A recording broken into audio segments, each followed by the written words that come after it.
वज़ीर आज़म नरेंद्र मोदी 4 रियासतों के दौरे पर हैं। वो कल हैदराबाद और रामागुंडम का दौरा करेंगे।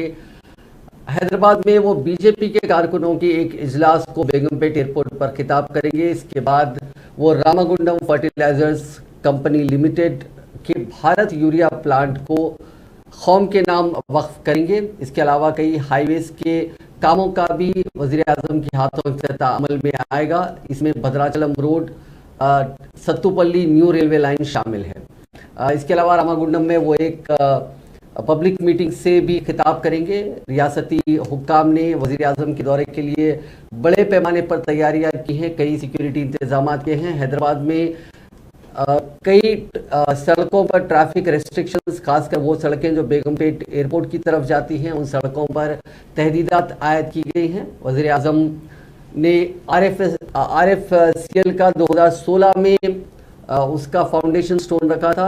RFCL की कैपेसिटी 12.7 लाख मेट्रिक टन तक बढ़ा दी गई है। इसमें नीम कोटेड यूरिया का प्रोडक्शन होगा और तेलंगाना के अलावा आंध्र प्रदेश, महाराष्ट्र, कर्नाटका और छत्तीसगढ़ के किसानों को यहां से यूरिया सप्लाई किया जाएगा।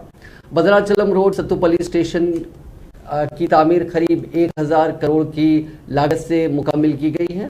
इसके अलावा कई और तरक्याती कामों का, जिनमें खासकर रोड सड़कों के प्रोजेक्ट्स हैं, जिनका वर्थ करीब 2200 करोड़ बताया जा रहा है, इन सभी का वज़ीर आज़म इफ्तिताह अंजाम देंगे या फाउंडेशन रखेंगे। इसमें Medak Siddipet Elkaturthy section, Bodhan Basar Bhainsa section, Sironcha to Madhavpur section, ये हाईवेज हैं। इनका वज़ीर आज़म के हाथों फाउंडेशन स्टोन रखा जाएगा। हैदराबाद पुलिस ने इस मौके पर सख्त सिक्योरिटी इंतजाम किए हैं।